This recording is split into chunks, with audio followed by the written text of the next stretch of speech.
Today on Ministry Monday, I am speaking to Dr. Lynn Eustis. Hello, Lynn. How are you today? I'm fine. How are you, Amanda? I'm well. I'm well. Thank you for being willing to chat with us today on Ministry Monday. Of course, my pleasure.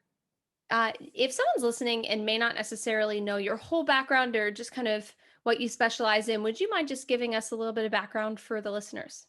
Sure. I'm currently on the faculty at Boston University, where I serve as Director of Graduate Studies for the School of Music, and I'm also an Associate Professor of Voice.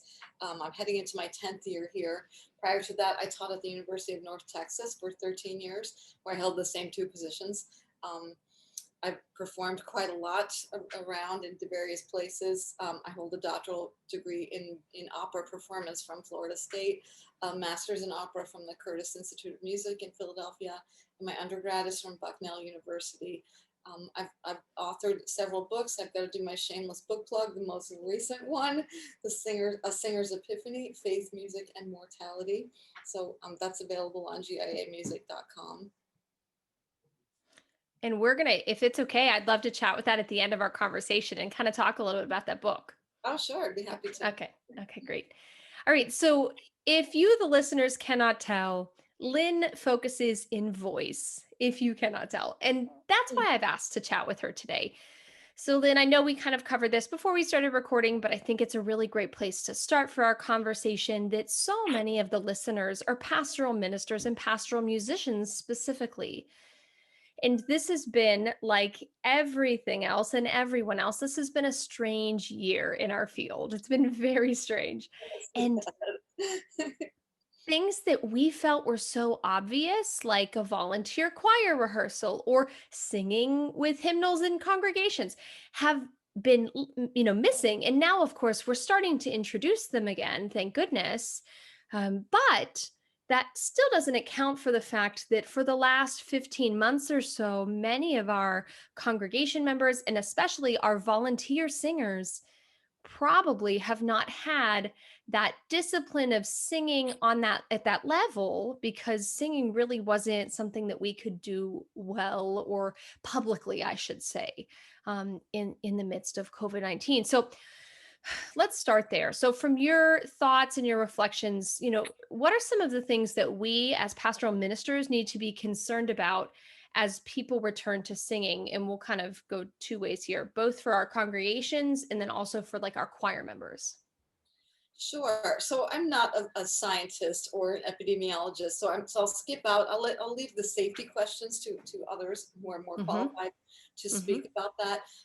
What I tend to talk about when I'm asked these questions is about just the physicality of singing and how you're going to return to that safely. And then also there's a big emotional component to being back in the pews, back in the choir stalls after a very long time, or back in the voice studio. I've recently been teaching privately here in my house in person for about 6 weeks now, and every single student has cried a little bit at the first lesson because we're just so happy to be back in away from the computer screens. It's been a boon that we've had Zoom.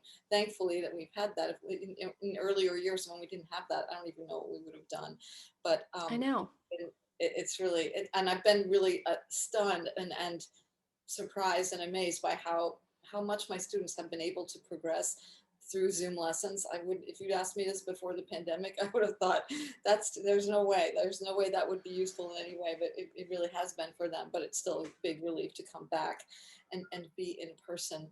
In terms of just the physicality of singing, I think now is a good time to start a daily regimen if you don't have one already. I write a column for the Liturgical Singer, which is an NPM publication, and the title of the column is Ask a Voice Teacher. And my article that's coming out in August deals very specifically with some of these concerns. Starting a daily regimen, it can be as simple as you stand up, you align your body, you think about your posture, how you would have stood in your choir or out in your pew when you're holding the hymnal. You get yourself aligned, you take a really good breath, whatever that means to you. There are many ways to talk about that. Just by really releasing your body and really getting in a nice, just getting in that good space. Maybe you hum a little bit. Maybe you start by just humming 5 notes. Maybe you just do you just do something like that, very simple. Maybe when you get comfortable with that, "Ma," and you come back into your voice and you try different vowels. Maybe you go up a scale. And you do that if you spend 10 minutes doing that a day for a little while, that would make a difference in terms of getting you set up, especially if you haven't been doing that throughout the pandemic. The next thing you can do is open up your hymnal or go to hymnary.org, one of the other places where you can find hymns online if you don't happen to have a hymnal, and you can sing through a hymn, every day. If you do one or two hymns a day, that's also great. That will take you, what, 10 minutes, maybe 15, between the warm-ups and the hymns, and that will start to get you back in the habit of singing a lot. As we all know, even just being out in the congregation for a full service, you're going to do three hymns, you're probably going to do some chanting, or maybe you're going to do some other um, call and response sort of things, and you want your voice to be ready. And of course, if you're a chorister, you're going to be doing rehearsals that last for several hours, and you haven't been doing that, so you want to build up to that. No one prepares for a marathon by going out and running 26.2 miles. You just don't do that. So you start small, and I think that's a good thing before we hit the big choral season, which we're all so excited to be back into this fall. We hope, if all goes well. So those are some things you can do. I think if you're a soprano, throw in a descant or two every week, because that's another thing that we all love to do. Um, an aspect that maybe you forget is holding the folder or holding the hymnal. Just how you just maintaining your good posture while you're doing that, so that things don't get sort of, I call it folder posture, where people get sort of, when you take a breath, you just sort of cave in each time while the folder stays there, and you don't want to do that. You want to make sure you're really breathing, or that your arms are not folded in by your rib cage, that there's some space between your arms and your elbows and your rib cage while you're holding the folder. And just getting used to that again, because that's a big thing. I cantored just this past Sunday at my church here in Boston, Church of the Advent, and I found, I have to hold the folder. I haven't held a folder for that long in a long time. So it was even for me, that was a rude awakening a little bit, because I've gotten used to using my music stand here in my apartment, and that's it. And I haven't had to hold that folder and perform and deliver across that folder into people out in the congregation. Of course, I was thrilled to have an ambient space in which to sing and live people to sing for. Right. It was really fantastic. I don't know if that answers some of your questions. It does. And, I have to be honest, I didn't even think about the binder, but you are so right, especially because, too, and I don't have it in front of me, but I know with some of the choir edition hymnals that are permanent, if you will. And so they're not so much the ones that maybe replace every year. They're a little bit thinner or lighter. Those that have a hardback cover, Heavy. they're heavy. They really are. They really are.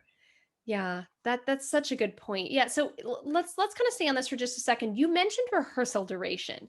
What do we as choir directors need to be cognizant of in terms of our duration? Because I personally am afraid of going too long right now, but I also am eager to do a lot of things after not being able to for so long. Yeah, that's a great question. And I think the answer is going to be slightly different for everyone. And here at the Advent, we have an all professional choir. So we've jumped right back in to full rehearsals, and we're just dealing with that. And it is summer Hmm. choir. So the rehearsals are a little bit shorter for that. So that's helped a Hmm. little bit. But I think if you're working with a choir that employs a lot of volunteers, or maybe there's a mixture of volunteers and pros, I think it's really wise to start out with a little less. Just go easy, have a cup, maybe start your rehearsal season a little sooner than you would have, just to get some short rehearsals in there before you really need the time to do something longer. Maybe plan some simpler pieces at the beginning, so that you don't need as much rehearsal time. Longer breaks, maybe you usually do a 15-minute break once in the rehearsal, maybe you do a couple of 10-minute breaks instead, just to give people a little bit of a breather. Yeah. What about choir members? I had this recently happen. I'll admit this question is submitted by me, but Yes. I have a question about I have a choir member, and she came to me and said that she was trying to sing at home to prepare and get ready. She was really excited, and that she's an alto, and she feels that her range has lessened in this past 15 months. Is there anything that we can do to help with that? Absolutely. I mean, I think Some of my students have said that too, that they worry about that their skills have gotten rusty. And of course they have, because they haven't been singing at the capacity that they were used to. But it comes back fairly quickly, I think. And I think one thing you can do is just reassure your choir members that, give it a couple weeks, you'll get back in shape, and it's not something to worry about. I think you want to just ease in and just let it unfold naturally, just like when you haven't been doing any other task for a while. If you haven't exercised for a while and you go to your first class, you're going to be tired that first time. So, and then after a couple more classes, you're okay. I'm kind of back to where I was. So I think just reassuring these choir members that it's not a permanent thing. A lot of my students have worried because their festivals that they got into, or jobs that they had, were canceled, of course, during this time. And what if when I go to audition, that it's not going to be as good, or I'm not going to get anything? And I have a really good friend who always suggests the talent that got you there in the first place is still there, and the talent that led you to Mm. want to be in a choir is still there. And may have to brush up your skills, but nothing disappeared during the pandemic. You're still the same musician that you were. You've just been on ice for a while, and that's been hard for all of us, but it comes back. And I think just easing in and being patient with yourself about it. I mean, it's been true for me too, just coming back into performing. My first post-pandemic performance was in May, and I felt so rusty the day of the performance. I was warming up. I'm like, oh God, what's happened? Where's my eval? I used to have an eval. Where is it? And I was really just panicked about it. And then by the time, I warmed up for a very long time, and then I went to the gig, and it was actually singing for a good friend's ordination, so it was really a special Mm. event anyway. And I went to sing, and it was fine. And once I got into the zone, my body remembered what to do. I've been doing this a long time, and so have your choir members. You don't have to be a professional to have logged a lot of hours as a singer. And that kind of experience stays with you, and your body remembers what you did, which is why I'm on my students about practicing carefully and wisely, because your body remembers what you did. So you want the things that your body does to be healthy for you. Practice carefully and wisely. My goodness, that should be on a poster. That's a very good point. Okay, so staying on this too, Yeah, the other thing that I would love to hear your thoughts on are vocal fatigue. So, what are the signs of vocal fatigue in a singer, and how can we address it with them without being disrespectful, of course, or making sure that they don't feel hurt? absolutely. The most obvious one is if it starts to hurt, if the throat hurts for any reason. That's a non-starter. You just stop when that's the case. I will often ask a student in a lesson, because I'll say, I'm not in your instrument. I can't monitor your throat condition for you. You need to tell me if this hurts. And every now and then, if they've been sick, I might stop and say, how's it feeling? Does it hurt? So if you are a choir director, you might stop and ask everybody, just a quick check. And how's everybody feeling? And if you're not feeling so great, maybe sit out the next piece, maybe take a little break of your own, or maybe just sit out the rest of the rehearsal if you really need to. So yeah, if it hurts, that's always a bad sign. My teacher used to say that I should breathe hard, breathe big enough that at the end of the rehearsal, my ribs hurt, but everything else felt fine. And Ah. I always took that to be interesting, because a certain bodily fatigue, you're going to have that after you sing. If you're singing with your full body and you're really, really breathing and really expanding your rib cage, that's going to fatigue at some point. And that will happen sooner, of course, if you haven't been singing for a while. But you want your throat. The throat is the thing you really have to monitor. Your throat and your neck, um, all those muscles in here. If anything in here starts feeling tight, checking the body alignment. As choir directors, you can look around. You can see when somebody's singing like this. That's not, they won't be able to do that for very long. So you want to an eye view around and make sure everybody's doing something right. Maybe you stop and do a big stretch with everybody if you see people who are not standing up properly. Just little reminders about that, because keeping your body aligned properly is a really big thing. Another really easy way to make sure that your body doesn't get tired when you're standing, and this is going to sound so simple and silly, but making sure that your feet are not dead on. Your feet, one foot should be just slightly in front of the other one. If your feet are dead on, then you have to work really hard to keep your rib cage up, and that's gonna tighten all kinds of things in your back and your neck, and that's really tough. But if one foot is a little bit ahead, it not only looks better, but it's easier for your body to pose, for your rib cage to pose on top of, to sit on top of everything else, on top of your legs and your hips, and keep your alignment a little, in a little bit of a healthier position. So that's something too that you can check for yourself as a singer, but also as a choir director, you can check that too. And just everyone foot check, where are your feet, you know? Yeah. Foot check is great. Let's stay on breathing just for a second. You mentioned, of course, breathing is so critical, so critical. That seems like an obvious statement, I know. But this one, I'll be honest, Lynn, I'm not sure if you can fully respond to it, but I'd love to hear your reflections on it. Of course, so COVID-19 is an illness of breathing. It was an illness that affected so many people's breathing. And Right. so if we have musicians that want to join in, are and had COVID-19 last fall, they're not a health risk for anyone else, but they may have residual breathing issues. Is there any way that, essentially, what are your reflections on that? Yeah, that's been one of the most devastating things about this, and one of the most frightening things for all of us who sing, to think about catching that disease that is of breathing, and how it might affect us long term. We're hearing a lot about long COVID and people who have had COVID. So if you have people in your choir who did actually have COVID during this time, those people may have a harder time coming back in terms of the breathing, and that's something to be just really aware of and really kind and generous about.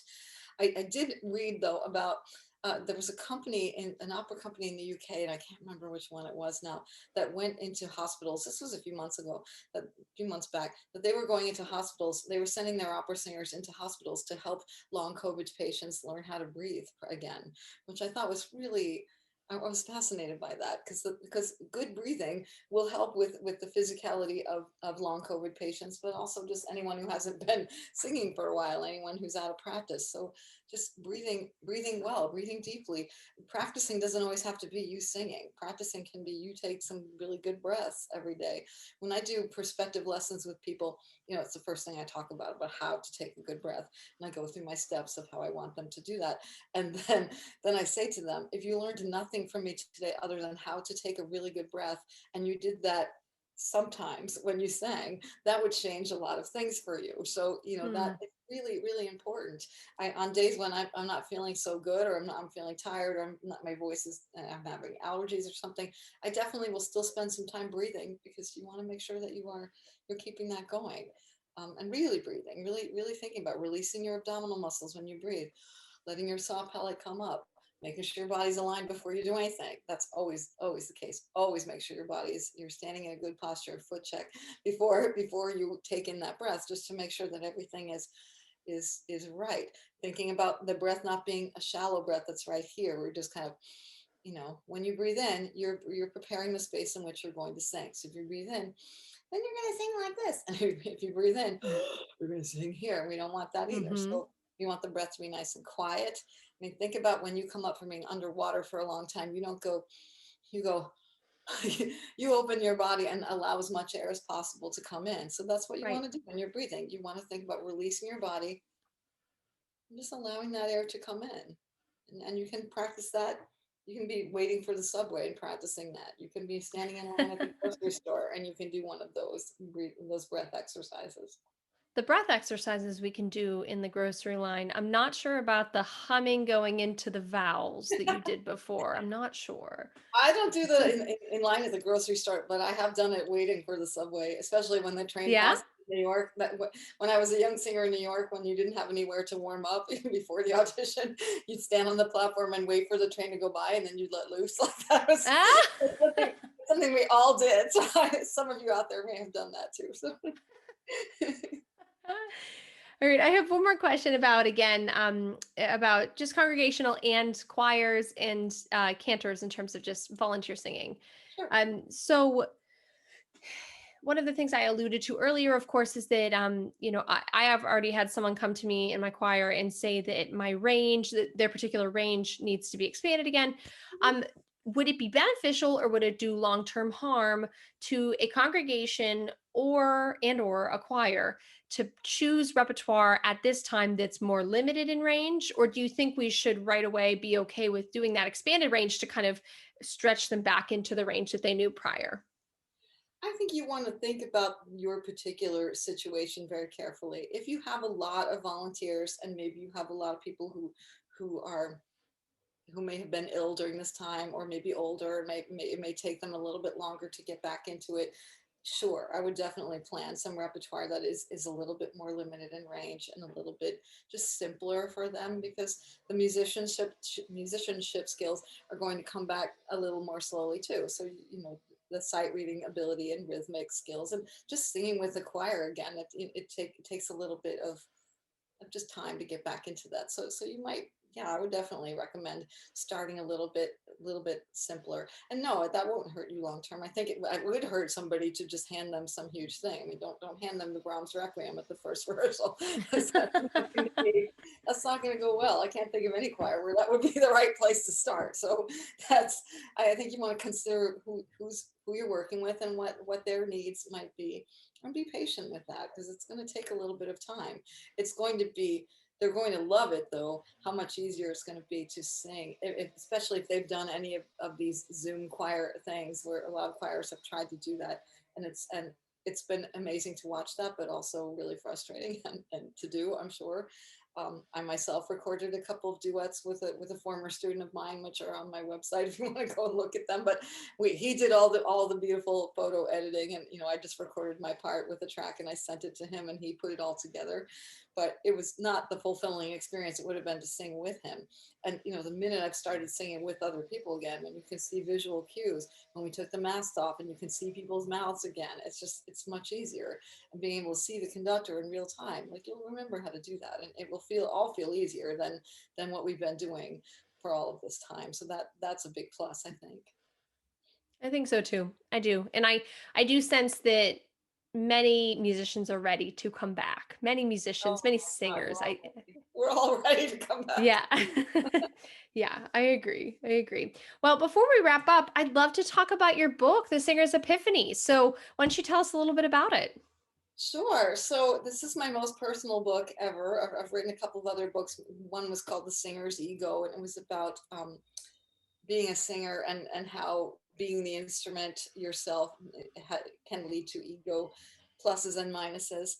And then my second book was The Teacher's Ego, about when singers become voice teachers and how you're going to negotiate all of those ego issues that you might personally have, and how you're going to work with those in the studio with your students. But this book is actually really more of a memoir about a serious health experience I have gone through about 7.5 years ago now, knock on something. I was diagnosed with a low-grade brain tumor, and that was not something I was expecting, and not something that I wanted to experience. But it was, so the book is really about that experience and how I went through that. And it took me a very long time to write, because as I started to write it, my initial plan for it was to really talk about how much better my life became after that happened, because it really reconnected me with my faith. I mean, I always knew my faith was strong, but when I was leaning on it at that time, it became clear how strong it really was, and how big a part of my life my faith is. And it was great to write about that really for the first time in this book. But after about 3 years after the brain tumor diagnosis, I got another diagnosis of an abdominal tumor, a very large abdominal tumor, which was unrelated, they said. So I'm just lucky. So, Wow. uh, but they took that one out, and that was, I definitely had some moments of, why God, why really? I'm going through this again. But that was basically a benign tumor. But the brain tumor, I have to, there's no end of there's no 5 years and you're done sort of thing with a brain tumor. And mine has fingers in my brain that they couldn't remove. So you don't want to spend the rest of your life waiting for the other shoe to drop. So that it's a little bit about how I learned to cope with that kind of uncertainty, which definitely helped me during this last year and a half, because things have been so uncertain for all of us, and I would have had a much harder time dealing with that if I hadn't been through what I went through with the brain tumor. But the book is really about how it changed me, my singing, how it affected my work in the teaching studio. um, it was a journey to write it, and it came out last October, so I'm happy that it's out there now. And it's released by GIA Publications, right? Yes. Okay. All right, great. I'll put the link to it in the show notes of this episode, but also you can go to like Lynn said, you can go to giemusic.com to get it, but I'll also put the link like I said in the show notes. There are links as well on my website, lynneustis.com. So there's a lot of stuff there about my books. There's some recordings that I've done there. If you're interested in hearing any of those, that's a good place to look. Yeah, definitely. And again, I'll put that in the link. I'll put that in the show notes too. But if you're writing things down, if you're not driving, it's Lynn, Lynn, Eustis, EUSTIS.com. Mhm. Okay, great. All right. Good. Lynn, it has been such a pleasure to talk with you today. Thank you for being willing to chat with us on Ministry Monday about this. Of course. Thank you so much for having me. Thank you. Take care. And hey, enjoy the summer choir season. I will. You too. Thank you.